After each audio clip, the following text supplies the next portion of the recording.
오늘의 주요 뉴스입니다.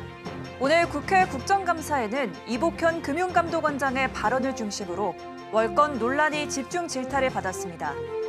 가계부채 관리 대책, 우리 금융지주 등에 대한 발언에 따른 월권, 금융당국 엇박자 등에 대한 지적이 이어졌습니다. 최근 재계에서 경영권을 둘러싼 갈등이 잇따르고 있습니다. 알짜 기업을 겨냥한 사모펀드들의 인수합병도 늘어나면서 재계의 고민이 깊어지고 있습니다. 상조업체와 같은 선불식 할부거래 업체들이 법정 선수금 보전 비율을 지키지 않은 사례가 잇따르고 있는 것으로 나타났습니다. 상조 상품 수요는 갈수록 늘고 있는 반면 선수금에 대한 규제가 느슨해 제2의 머지 TMF 사태가 반복될 수 있다는 우려가 나옵니다. 현대자동차와 일본 도요타 자동차가 인공지능을 탑재한 휴머노이드 로봇 개발에 속도를 내기 위해 손을 잡았습니다. 현대차 공장에 휴머노이드 로봇이 배치될지 관심이 쏠립니다.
여러분 안녕하십니까? 10월 17일 센 경제라이브 시작합니다. 오늘 국회 국정감사에는 금융시장을 흔들었던 이복현 금융감독원장의 발언을 중심으로 월권 논란이 집중 질타를 받았습니다. 가계부채 관리 대책, 우리 금융지주 등에 대한 발언에 따른 월권, 금융당국 엇박자 등에 대한 지적이 이어졌는데요. 이연아 기자가 보도합니다.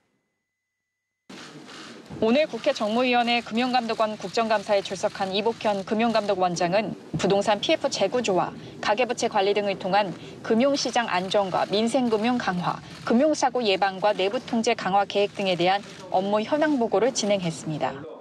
가계부채 수준의 안정적 관리를 위하여 관계기관과의 긴밀한 협조하에 상환 능력 중심의 대출 관행 정착, 질적 구조 개선 등을 지속 추진하고 있습니다. 정무위 국감에는 여야 의원 모두 이 원장에 대한 월권 논란에 대한 집중 질타가 이어졌습니다. 이 원장은 지난 7월부터 고강도 가계부채 관리 기조에 맞춰 은행권을 향해 수차례 대출금리 인상을 압박하는 발언을 했고 2달 사이 20차례 이상 주택담보대출 금리가 오르며 시장에 큰 혼란을 줬습니다. 권성동 국민의힘 의원은 이 원장을 향해 마치 본인이 금융위원장인 것처럼 말하고 월권을 하고 있다며 금감원장의 금융정책 발언이 너무 잦다고 지적했습니다. 이어 우리금융의 보험사 인수와 관련 사전에 금감원과 사전 소통이 없었다고 지적한 이 원장 발언에 대해서도 비판했습니다. 권 의원은 말이 행정지도이지 직권 남용과 행정지도는 경계선에 있는 것이라며 법적 근거 없이 행정지도란 명목으로 권한을 행사하는 것이 합당하냐고 지적했습니다. 금융위 하부 조직인 금감원이 금융정책 관련 다양한 발언을 공개적으로 내놓는 것에 대해 정책 혼란을 초래한 것을 정면 비판한 겁니다. 박상혁 더불어민주당 의원은 이 원장의 취임 후 금감원의 검사, 조사가 종결 처리되지 않는 사건에 대한 중간 보도자료 형식의 사건 흘리기에 대해 이른바 정치검찰식 언론 호도라며 비판했습니다. 이 원장은 월권 논란에 대해 불편함을 드리거나 미숙한 부분에 사과 말씀을 드린다면서도 대부분 발언은 정부 경제팀에서 공감대가 있는 내용이라고 말했습니다. 서울경제TV 이연아입니다.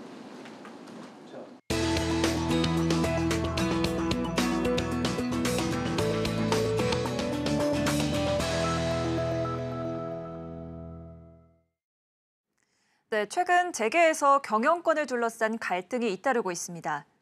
경영권 분쟁이 어제 오늘 일은 아니지만 최근의 사례를 보면 사모펀드가 낀 분쟁이 부쩍 늘었는데요. 알짜 기업을 겨냥한 사모펀드들의 인수합병 시도가 늘어날 것이란 관측이 나오면서 재계의 고민이 깊어지고 있습니다. 금융증권부 김보연 기자와 이야기 나눠보겠습니다. 안녕하세요. 안녕하세요. 네, 오늘은 리조트로 유명한 대명 소노그룹이 에어 프레미아 2대 주주로 올라섰다는 소식이 전해졌는데요. 역시 시장의 눈길을 끈 건 에어 프레미아의 기업 가치입니다. 앞서 2021년 사모펀드 운용사 JC 파트너스가 에어 프레미아 경영권 지분을 확보할 당시에 비해 5배 넘게 폭증했는데요. 4,700억 원을 인정받고 거래가 성사된 것으로 확인됐는데 JC 파트너스는 투자 원금 대비 약 2.8배의 수익률을 거두며 2,340억 원 상당을 회수하게 될 전망입니다. 역시 사모펀드가 끼어 있네요. 네. 국내 사모펀드 시장도 사상 최대치입니다. 사모펀드가 국내에 들어온 지 올해로 딱 20주년을 맞았는데요. 지난해 금융당국이 인수합병 규제를 완화해주면서 1조 원 넘게 굴리는 운용사들이 35곳까지 늘 정도로 급성장했습니다. 하여 이들의 먹거리 싸움 역시 치열해졌습니다. 경영권 확보전이 새 수익 모델인데요. 최근 경영권 다툼이 벌어지고 있는 기업들을 보면 사모펀드가 빠지지 않고 있습니다. 고려아연을 비롯해서 시장에서 주목하고 있는 한미사이언스, FN가이드, 티웨이 항공과 소카, 레몽레인 등이 있습니다. 모두 사모펀드들의 활동이 크게 두드러지고 있습니다. 다올투자증권, JB금융지주 등 금융사도 있는데요. 기업들의 경영권 분쟁, 경영권을 뺏어오려면 주식을 대량으로 사모을 돈이 필요하겠죠. 이 돈 사모펀드 업계와 밀접합니다. 아울러 시장 전반에는 경영권 분쟁은 주가 급등이라는 인식도 확실히 생겼습니다. 앞서 대명소노 시가보다 20% 웃돈을 얹어서 JKL의 티웨이 항공 지분을 다 사들였습니다. 고려아연 분쟁처럼 쩐주가 확보되는 대로 대량 매수에 나설 가능성이 커진 것인데요. 그러자 개미들이 몰려들었고 일주일 새 티웨이 홀딩스 주식은 60% 가까이 올랐습니다. 최근 고려아연 공개 매수 경쟁 덕분에 추격 매수에 들어간 투자자들도 이득을 본 경험이 있습니다. 네, 이에 아예 증권가에선 제2의 고려아연 찾기, 그러니까 즉 경영권 분쟁 가능성이 있는 상장사 리스트도 만들어서 발표했다면서요. 네, 최근 NH투자증권이 1대 주주와 2대 주주 간 지분율 격차가 20%포인트 미만인 상장사 34곳을 리스트로 만들어서 공개한 것인데요. 통상적으로 최대 주주와 특수관계인의 지분율이 전체의 3분의 1 미만이면 경영권이 취약하다고 평가하고 있습니다. 다른 주주들과 규합해 주주총회 특별 결의 사안을 통과시킬 수 있어서입니다.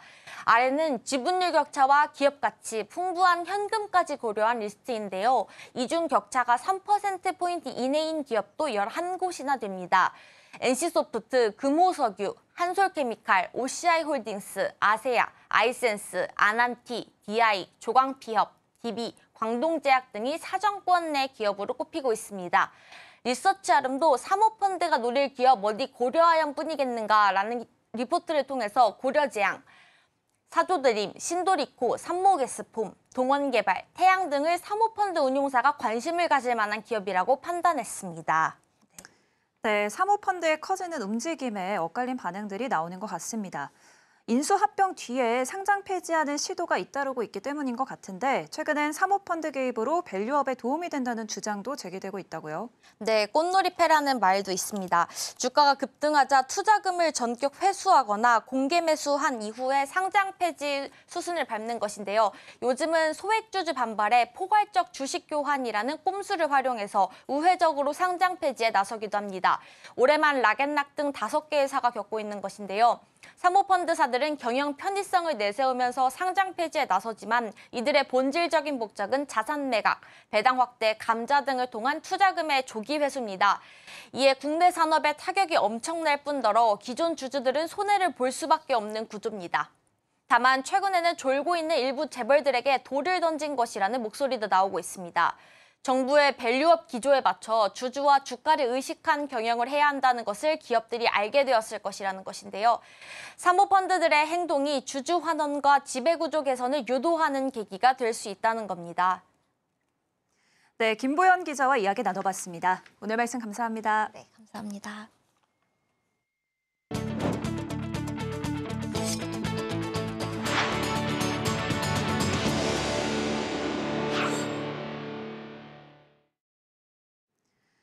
상조업체와 같은 선불식 할부거래 업체들이 법정 선수금 보전 비율을 지키지 않는 사례가 잇따르고 있는 것으로 나타났습니다. 장래 비용 부담을 줄이기 위해 미리 일정 금액을 매월 납입하는 상조 상품 수요는 갈수록 늘고 있는데요. 미리 받은 선수금에 대한 규제가 느슨해 제2의 머지 포인트, TMF 사태가 반복될 수 있다는 우려가 나옵니다. 김도아 기자의 보도입니다. 올해 들어 지난달까지 선수금 보전 의무를 위반해 공정거래위원회로부터 제재 조치를 받은 상조업체는 4곳. 선불식 할부거래업자 등록 요건이 강화된 2019년 이후에도 선수금 별도 관리 의무를 위반한 사례가 끊이지 않고 있습니다. 상조업체들은 사실상 수신금융을 하는 유사 금융업으로 볼 수 있지만 공정위 관리 대상이기 때문에 은행이나 보험사와 달리 금융 규제를 받지 않습니다. 상조업체들은 할부거래법에 따라 선수금의 절반을 은행이나 공제조합에 예치하도록 돼 있는데 이마저도 자산운용 규제가 없어 깜깜이식으로 운용되고 있습니다. 의무 예치금을 제외한 나머지 선수금도 업체가 자유롭게 사용하고 있는 실정입니다. 실제로 일부 상조업체는 고객 돈인 선수금을 빼돌려 개인 사업에 쓰거나 사채 자금을 갚는 데 사용하는 등 방만 경영으로 도마에 오르기도 했습니다. 황순주 한국개발연구원 연구위원은 선수금 별도 관리 의무 비율을 70%까지 높이고 예금보험공사 등 공적기구가 보상하는 사후 보호책 등 실효성 있는 규제가 필요하다고 제안했습니다. 안전자산 규제를 도입하는 게 일단은 제일 간단하면서도 실효성이 있을 것 같고 근본적으로 예금보험공사를 통해서 이 상조 선수금을 보호하는 제도를 도입합니다. 올해 3월 기준 공정위에 등록된 선불식 할부거래업체는 78개. 이 중 상조업체는 71개, 여행업체는 7개입니다. 선수금 규모는 1년 새 1조 원 넘게 늘면서 9조 4,486억 원을 기록했습니다. 가입자는 892만 명으로 국민 6명 중 1명이 상조업체를 이용하고 있는 셈입니다. 고령 인구 1000만 시대를 맞아 상조시장 성장세가 가속화하는 가운데 유사 금융업을 하는 상조업계에 금융사에 준하는 규제가 필요하다는 정치권 목소리도 이어지고 있습니다. 예금보험공사 같은 곳에서 그것을 보장을 해주고 보험료를 내고 이런 방식으로 하면은 미연의 사고를 막을 수 있지 않겠나. 지금 이런 비슷한 구조가 지금 머지포인트, TMF 여기에서 발생한 거 아닙니까? 선불식 할부인 상조거래에 있어서도 금융당국이 좀 개입할 필요가 있다. 1조 원대 대규모 비정산 사태를 빚은 TMF 사태로 그림자 금융에 대한 경각심이 높아진 가운데 오는 21일 공정위 국정감사에서 상조업계의 선수금 문제가 정조준될 전망입니다. 서울경제TV 김도아입니다. 글로벌 자동차 시장에서 치열한 경쟁을 펼치고 있는 현대자동차와 일본 도요타 자동차. 이 두 회사가 인공지능을 탑재한 휴머노이드 로봇 개발에 속도를 내기 위해 손을 잡았습니다. 현대차 공장에 휴머노이드 로봇이 배치될지 관심이 쏠리는데요. 이혜란 기자입니다. 비장한 모습으로 곧게 선 로봇. 이내 몸을 굽히더니 팔굽혀펴기를 빠르게 해냅니다. 현대차 그룹이 2020년 인수해 최대 주주로 있는 미국 로봇 개발 업체 보스턴 다이내믹스가 전기식 아틀라스라는 이름을 붙여 공개한 새 휴머노이드 로봇입니다. 영상을 통해 아틀라스는 12초 동안 8번 팔굽혀펴기를 해내며 구동기가 얼마나 견고한지를 뽐냅니다. 도요타 연구소는 자사의 대규모 행동 모델과 보스턴 다이내믹스의 아틀라스 로봇을 활용해 범용 휴머노이드 로봇 개발을 목표로 파트너십을 체결했다고 발표했습니다. 도요타 연구소가 세계적 선두주자로 자리매김한 대규모 행동 모델 AI는 관찰을 통해 인간의 행동을 학습하고 분석해 한 번도 배운 적 없는 새로운 기술을 배우고 적응해 수행할 수 있는 특징이 있습니다. 로버트 플레이터 보스턴 다이내믹스 최고 경영자는 도요타 연구소와 협력해 범용 휴머노이드 로봇 개발에 속도를 내기를 기대한다고 밝혔습니다. 이번 공동 연구로 탄생할 로봇은 추후 현대차 공장에 배치될 거란 기대도 나옵니다. 보스턴 다이내믹스는 현대차 공장을 휴머노이드 로봇 상용화의 시험장으로 삼을 계획이 있다고 밝힌 바 있기 때문. 프로젝트에 대한 구체적인 일정과 예산은 비공개지만 일각에선 최근에 테슬라가 선보인 휴머노이드 로봇 옵티머스 등과 경쟁할 거란 관측도 내놓고 있습니다. 서울경제TV 이혜란입니다. 국내 IT 대표 주자인 네이버와 카카오가 올 3분기 실적 발표를 앞두고 희비가 엇갈리는 분위기입니다. 네이버는 3분기 역대급 실적이 예고돼 있는 반면 카카오는 숨고르기에 들어갔습니다. 김혜영 기자입니다. 네이버의 올 3분기 영업이익 추정치는 4,917억 원. 1년 전과 비교해 29% 성장한 수치입니다. 예상대로라면 3분기 기준 역대급 실적입니다. 인공지능 기술 도입과 커머스 부문 성장이 실적을 견인할 것이란 분석이 나옵니다.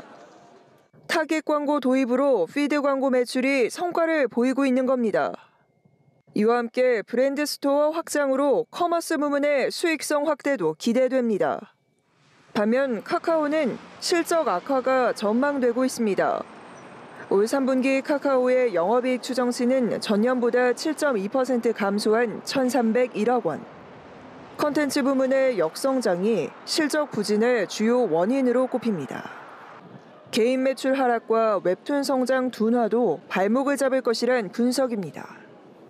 카카오는 몸집을 줄이며 경영 효율화를 추진하고 있지만 생성형 AI 시대를 맞아 아직 뚜렷한 비전을 제시하지 못하고 있는 상황.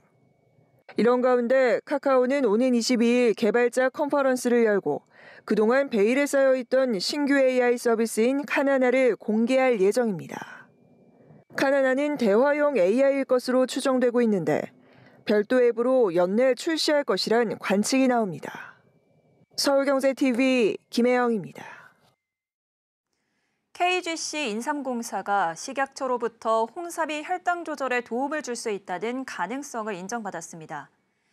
인삼공사는 연구 결과를 통해 홍삼을 섭취하면 공복 혈당뿐만 아니라 식후 혈당 및 당화 혈색소가 감소된다는 점 등을 밝혀냈는데요. 인삼공사는 당뇨 케어 시장에 새 지평을 연다는 포부입니다. 이혜연 기자입니다. KGC 인삼공사가 식약처로부터 홍삼의 혈당 조절 기능성을 인정받았습니다. 자체 연구를 통해 홍삼 섭취 시 공복 혈당뿐만 아니라 식후 혈당 및 당화 혈색소가 감소된다는 점을 밝힌 겁니다. 홍삼 섭취 시 혈당 조절과 식욕 억제 관여 호르몬이 증가해 인슐린 저항성, 당대사 조절 등 혈당이 조절된다는 점을 과학적으로 규명했습니다. 홍삼에 대한 혈당 조절 기능성은 향후 3년간 KGC 인삼공사 정관장에서만 사용할 수 있게 됩니다. 인삼공사는 이달 중 혈당 케어 전문 브랜드 론칭과 함께 혈당 관리 제품을 출시한다는 계획. 당뇨 관리 시장의 새 지평을 열어 혈당 시장을 리딩하고 전 세계인의 건강에 이바지하겠습니다. 대한당뇨병학회에서 발표한 당뇨병 팩트시트에 따르면 국내 당뇨병 환자는 600만 명을 넘어섰습니다. 당뇨병의 고위험군인 당뇨병 전 단계 인구는 1,500만 명 이상으로 추정되고 있어 혈당 관리에 대한 관심은 꾸준히 증가할 것으로 예상됩니다. KGC 인삼공사는 국내 건강기능식품 기업으로서 125년의 제조 노하우로 다양한 건강기능식품을 선보여 왔습니다. R&D 기술력을 바탕으로 홍삼 오일, 두충 우술 추출 복합물 등 신규 기능성 원료 발굴에도 적극 나서고 있습니다. KGC 인삼공사가 당뇨 케어 시장에 새 지평을 열고 글로벌 건강기능식품 시장을 선도할 수 있을지 관심이 모아지고 있습니다. 서울경제TV 이혜연입니다. SK 에코플랜트가 반도체 종합 서비스를 제공하는 하이테크 사업 신설을 포함한 조직 개편을 단행했습니다. 미래 핵심 사업인 인공지능 데이터 센터 시장 선점을 위해 에너지 사업 조직은 별도로 독립시켰는데요. 선택과 집중 전략으로 수익성과 안정성을 확보해 질적 성장 체계 구축을 완수한다는 계획입니다. 이지영 기자입니다. SK 에코플랜트가 오늘 경쟁력 강화에 초점을 맞춘 조직 개편을 시행했습니다. 반도체 종합 서비스, 에너지, 환경 분야를 핵심 비즈니스로 삼고 역량을 집중한다는 전략입니다. 우선 반도체 종합 서비스를 제공하는 하이테크 사업 조직을 신설했습니다. 하이테크 사업은 반도체 시장 성장에 대응해 반도체 종합 서비스를 제공하는 조직입니다. 반도체 고객의 다양한 수요에 적극 대응하는 차원에서 플랜트는 물론 관리 서비스도 제공한다는 겁니다. 미래 핵심 사업인 인공지능 데이터 센터 시장 선점을 위해 에너지 사업 조직은 별도로 독립시켰습니다. 에너지 사업은 연료전지, 재생에너지 사업 등과의 시너지를 기반으로 경쟁력 있는 에너지 솔루션을 제공할 전망입니다. 또 건축, 토목, 플랜트 수행 조직은 솔루션 사업 조직으로 통합됐습니다. 기능별 통합조직 운영을 통해 보유한 역량과 자원을 최적화하고 설계, 조달, 시공 분야 안정과 내실을 기한다는 계획입니다. SK에코플랜트는 선택과 집중 전략으로 수익성과 안정성을 확보해 질적 성장 체계 구축을 완수한다는 계획입니다. 서울경제TV 이지영입니다. 중소기업 중앙회와 쿠팡, 홈앤쇼핑이 중소기업 성장에 힘을 보태기 위해 손을 잡았습니다. 중기중앙회는 오늘 여의도 중소기업중앙회에서 중소기업 판로 확대 지원을 위한 업무 협약을 체결했습니다. 이번 업무 협약은 중소기업의 경쟁력을 강화하고 판로 확대를 위한 협력 사업을 적극 발굴하기 위해 마련됐습니다. 협약에는 쿠팡에서 홈앤쇼핑을 통해 제품을 판매하는 중소기업에 로켓 배송 물류망을 이용한 배송 지원, 경쟁력 있는 중소기업 상품 개발 등이 담겼습니다. 김기문 중소기업중앙회 회장은 중소기업들이 좋은 상품을 만들고도 판로 개척과 배송 문제로 어려움을 겪는 경우가 많다며 홈앤쇼핑에서 발굴한 우수 중소기업 제품에 쿠팡의 로켓 배송 물류망을 이용한 빠른 배송이 적용된다면 중소기업의 판매 경쟁력이 한층 높아질 것으로 기대한다고 말했습니다. 밀라노, 런던 등 세계 유수 도시에서 개최하는 디자인 위크에 버금가는 국내 최대 디자인 축제 서울디자인 2024가 오늘 개막했습니다. 서울시가 주최하고 서울디자인재단이 주관하는 이 행사는 오늘 27일까지 동대문 디자인 플라자 일대에서 진행됩니다. 올해 주제는 내일을 상상하다로 AI가 디자인에 미치는 영향력을 살펴볼 수 있습니다. 주제전은 미디어 아티스트 강희연 작가의 신작 라이트 아키텍처로 AI가 인간과 함께 진화할 수 있는지 다차원적으로 풀어냈습니다. SM 엔터테인먼트, LG U+플러스 등 14개 기업의 전시가 진행되며 미국 디트로이트 디자이너가 지역 구성원과 협업해 만든 결과도 소개됩니다. 디트로이트는 미국에서 처음으로 유네스코 디자인시티로 지정된 곳입니다. 제조사와 디자이너를 연결해 제품 개발을 지원하는 행사인 DDP 디자인 론칭 페어도 열립니다. 국내외 기업과 대학의 디자이너들이 협업해 만든 신규 브랜드와 제품을 볼 수 있습니다. 서울 디자인 컨퍼런스에서는 AI를 활용한 디자인 사례와 최신 트렌드에 대해 논의할 전망입니다. 차강희 서울디자인재단 대표는 서울이 글로벌 디자인 허브라는 것을 확인하고 AI 기술과 디자인이 미래 산업을 어떻게 변화시킬지 체험하는 기회가 될 것이라고 설명했습니다. 이상으로 센 경제 라이브 마칩니다. 함께해 주신 여러분 고맙습니다.